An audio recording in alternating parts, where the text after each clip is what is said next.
Hey, another video, I guess.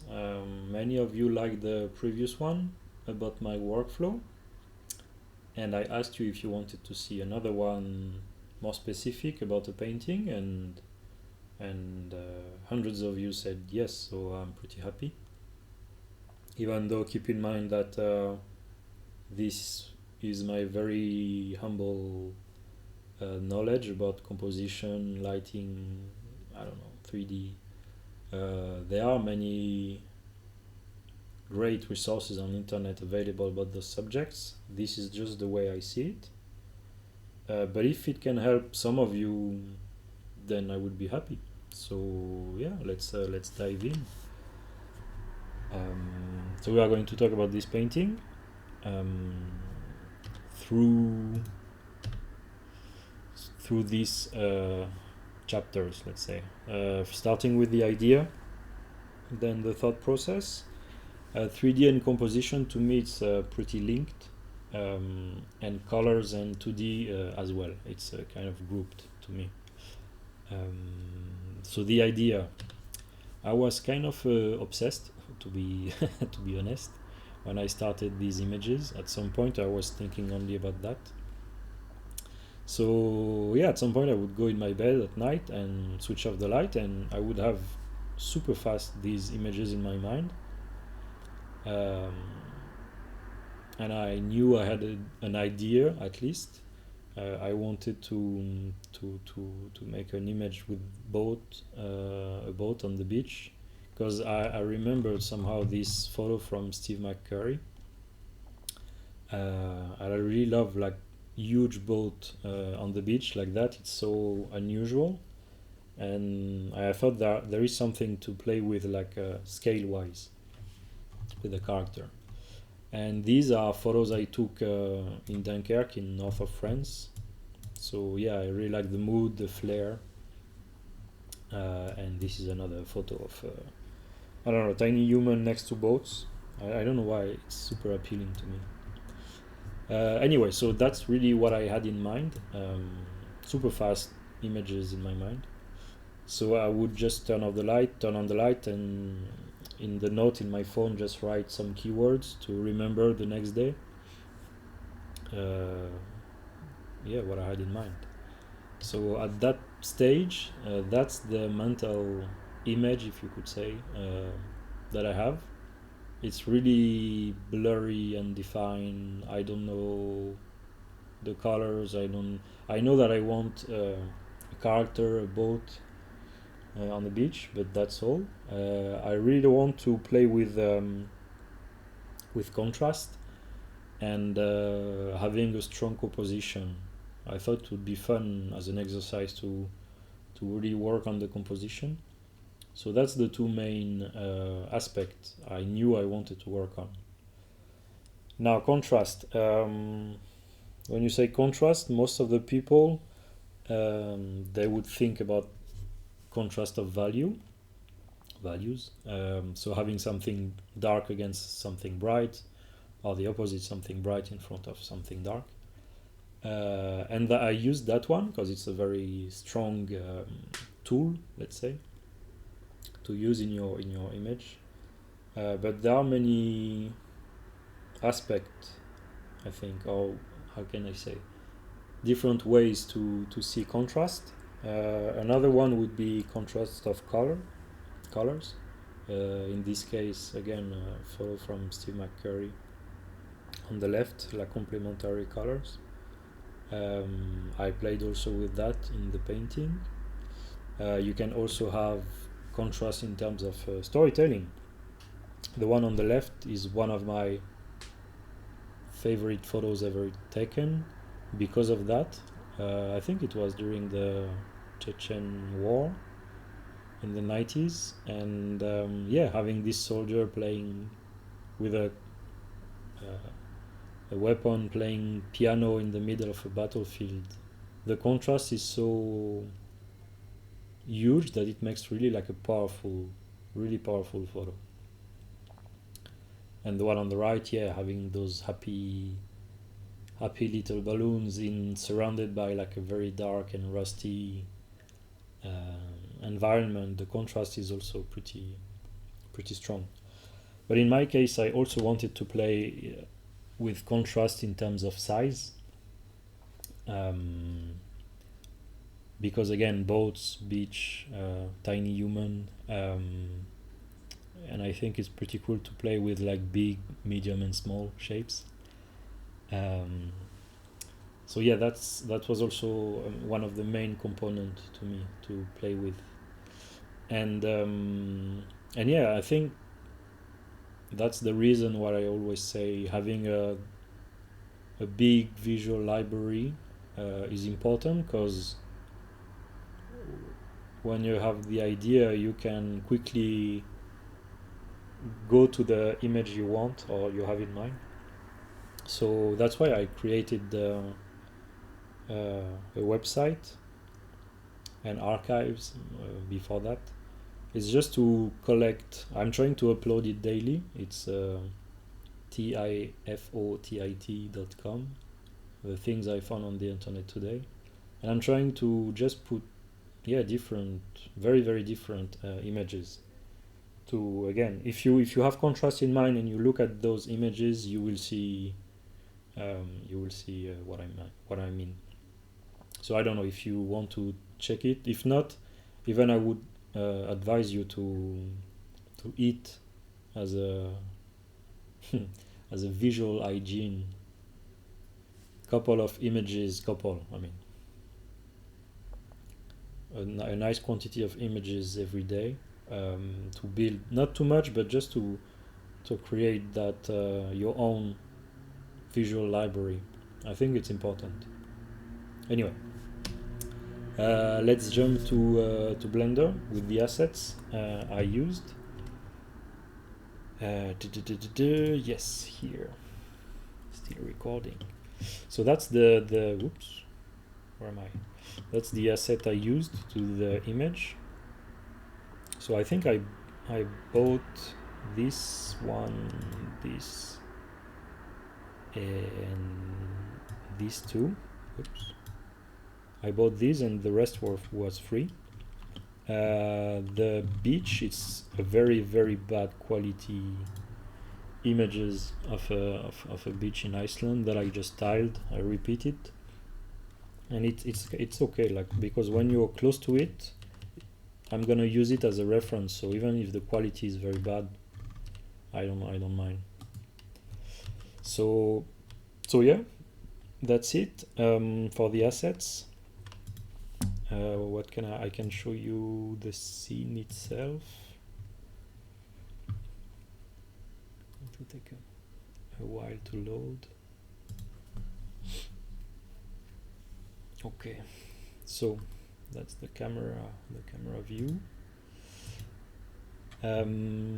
Yeah, so what can I say? Yeah, composition, we can talk about composition, because it's at that moment I'm placing the elements, and that's the moment when I'm thinking about the composition. I prepared another scene. Download.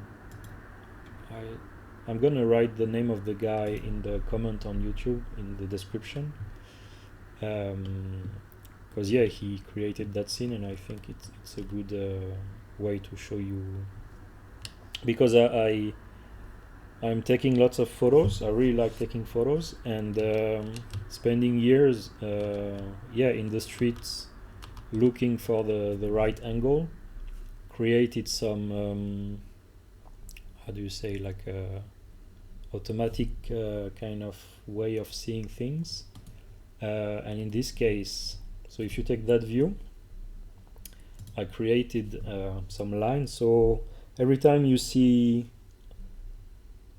a continuous line in the street, it can be the roof, the continuity of the roof, the sidewalk, elements that are repeating, like the lights or the trees. It creates some lines of composition that can make your image stronger, depending on how you use them.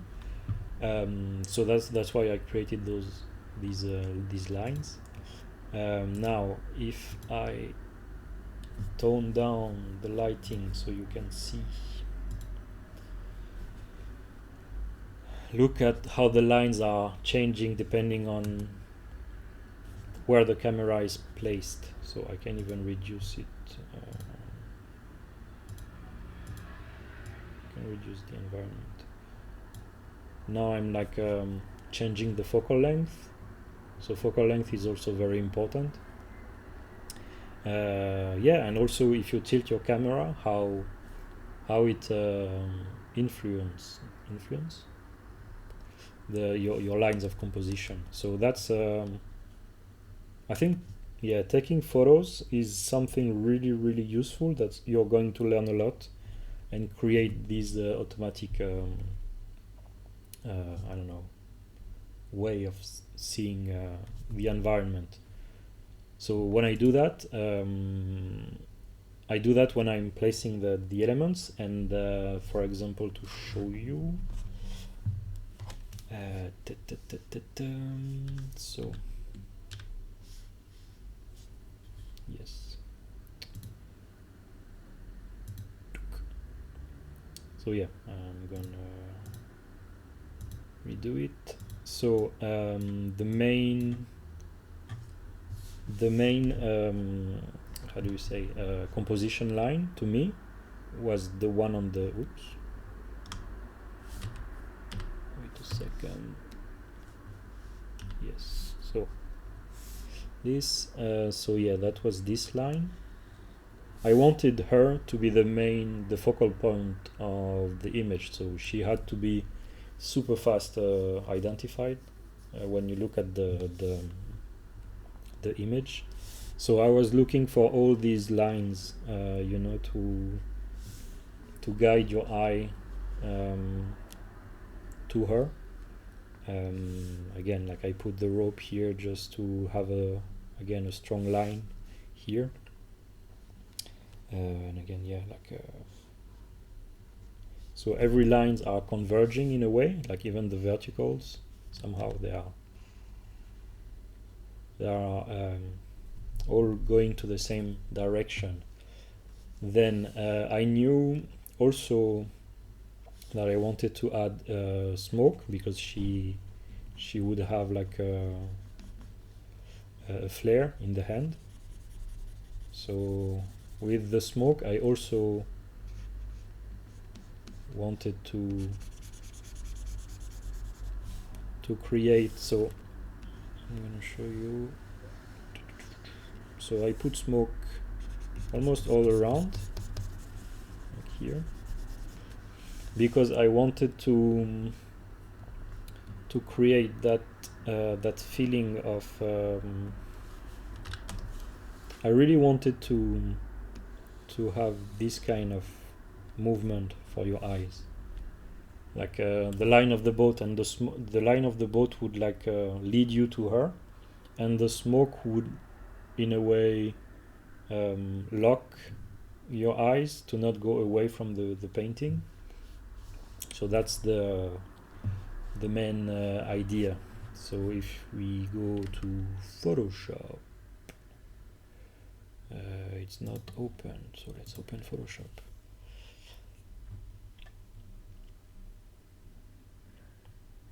So yeah, let's open this.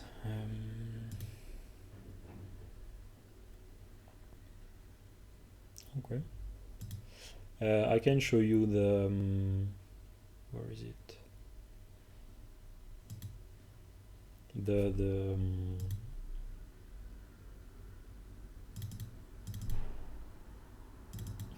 yeah. Let's check back. All the process. So I started with this, and you can see that the masses of the element on screens are too even. It's too, like, if you simplify it a lot, it's too balanced. It's really not appealing. So I started to get closer to the boat, scale it, and you can see that now it's you have more dark area than bright.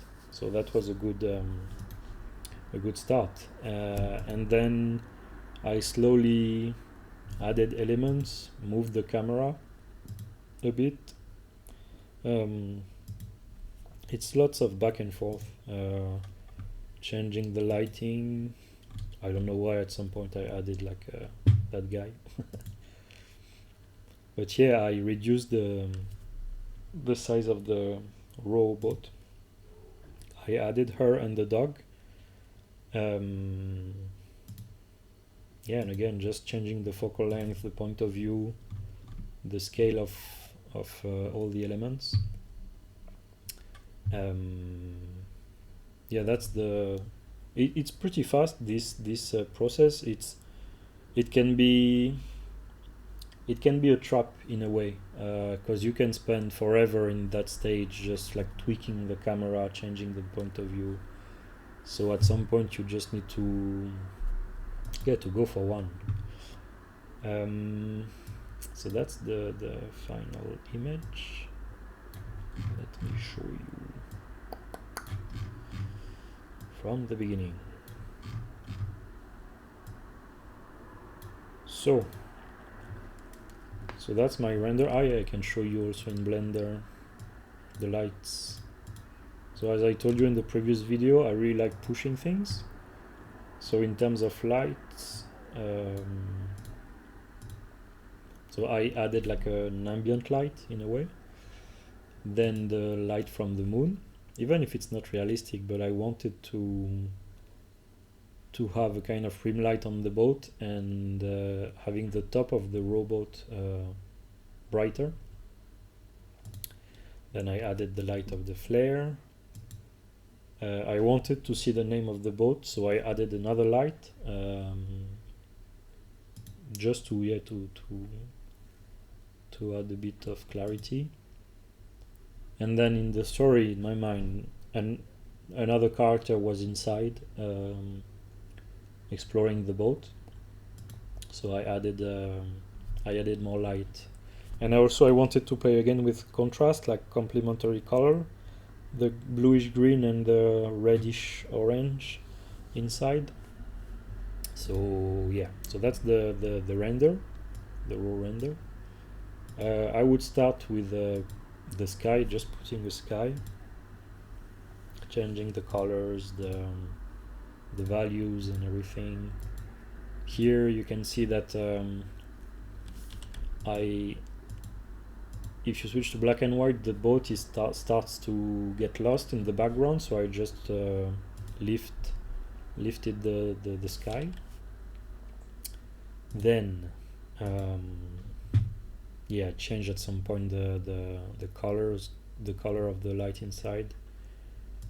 I change it back at the end. Yeah, simplifying the end of the boat, and also where the sea was at that stage. Paint over on top of it. Yeah, again, you can see that the light is too, in that case, it's too even. You know, the fake moonlight, it was affecting for some reason the sea, the foam. So I really wanted to focus on her, so I darkened that side. Again, darkening even more the foreground, adding a rim light on the rope and the chains. Then I added, because I wanted the scene to feel very humid, like having not heavy rain, but like something pretty wet. So yeah, I started to add atmosphere on the boat, again darkening the foreground, having the light inside the boat more visible. Then I added the smoke, and you can see how the dog is way more visible with that, playing again with contrast. And then, as I told you before, I wanted to lock the frame with the smoke, so I started to add the smoke all around, and you can see this kind of spiral Yeah, color correction. I removed some elements that were like bothering me, like this thing. It was the same size as the dog, so they were competing. So I decided to just remove it. Then I added a bit of motion blur on the smoke itself to add a bit of movement of the scene, so it's not static. Some color correction. Then I used the camera raw filter, so I collapse everything, and I use a lot this filter, camera raw. Drink a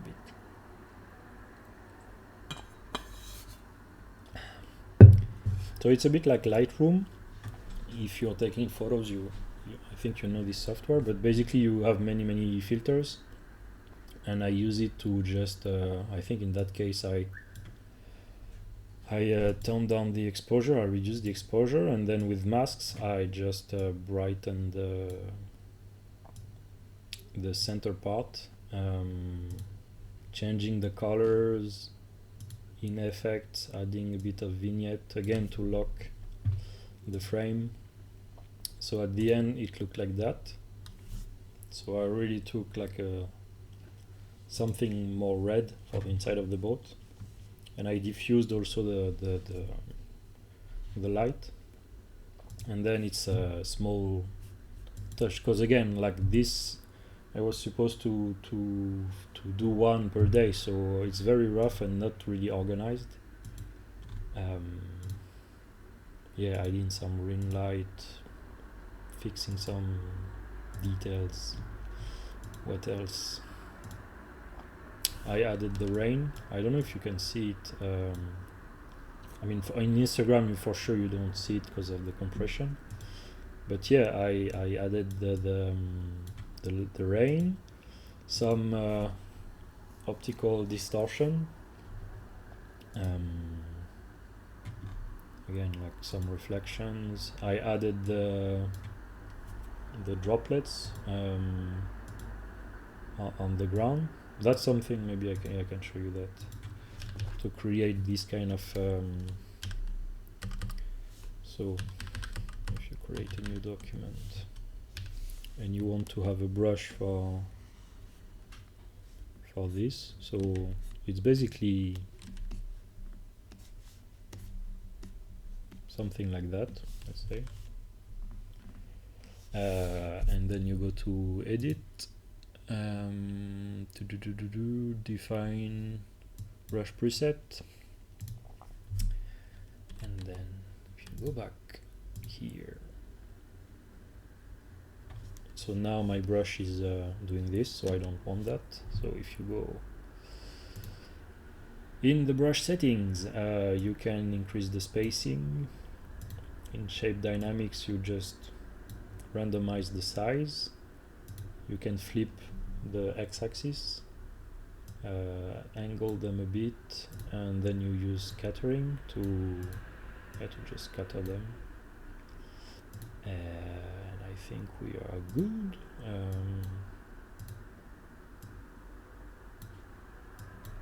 Yes, so again, I mean, this should be more well made, but it's going to give you like the impression that the raindrops are hitting the ground. So it's another level of details, I think, that can be good. So that's that layer. And then yeah, it's just some tiny